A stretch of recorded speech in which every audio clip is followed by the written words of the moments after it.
The early history of the Lucchese crime family can be traced to members of the Morello gang based in East Harlem and the Bronx. Gaetano Tommy Reina would leave the Morellos around the time of World War I and created his own family based in East Harlem and the Bronx.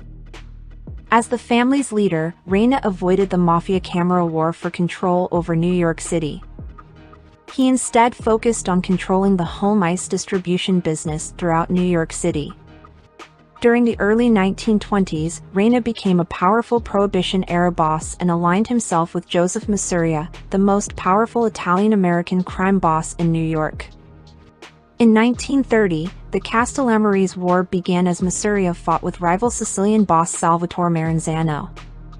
At this point, Masuria started demanding a share of Reina's criminal profits, prompting Reina to consider changing allegiance to Maranzano. When Masuria learned of Reina's possible betrayal, he plotted with Reina Lieutenant Tommy Gagliano to kill him. On February 26, 1930, gunman Vito Genovese murdered Reina outside his aunt's apartment. With Reina dead, Masuria bypassed Gagliano, who expected to take control of the Reina gang, and installed his underling Joseph "Fat Joe" Pinzolo as boss. Furious with this betrayal, Gagliano and Tommy Lucchese secretly defected to Maranzano. In September 1930, Lucchese lured Pinzolo to a Manhattan office building, where Pinzolo was killed. This allowed Gagliano to take control of the Reina family. Months later, on April 15, 1931, Masuria was murdered, ending the war. After the murder of Masuria, a mafia meeting was hosted by Maranzano, and he proclaimed himself the new Capo di Tutti Capi, boss of all bosses of the American Mafia. Maranzano outlined a peace plan to all the Sicilian and Italian mafia leaders in the United States.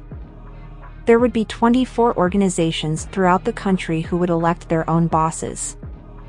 Maranzano also reorganized all the Italian-American gangs in New York City into 5 families to be headed by Lucky Luciano, Vincent Mangano, Joseph Prophesai, Gagliano, and himself. Gagliano was awarded the old Reina organization, with Lucchese as his underboss. However, Luciano and other mob members were not willing to serve under Maranzano. When Maranzano learned about Luciano's disaffection, he hired a gunman to kill him. However, in September 1931, Luciano struck first. Several Jewish assassins provided by Luciano associate Meyer Lansky murdered Maranzano in his office. Luciano now became the most powerful mobster in New York. Luciano kept the family structure as created by Maranzano, but removed the boss of bosses in favor of a ruling body, the Commission. The Commission's responsibility was to regulate the family's affairs and resolve all differences between the families. The first Commission members included Luciano, Gagliano, Bonanno, Prophesai, Mangano, Chicago outfit boss Al Scarface Capone, and Buffalo family boss Stefano Magaddino, with Luciano as chairman. Although the Commission was technically a democratic institution, it was actually controlled by Luciano and his allies.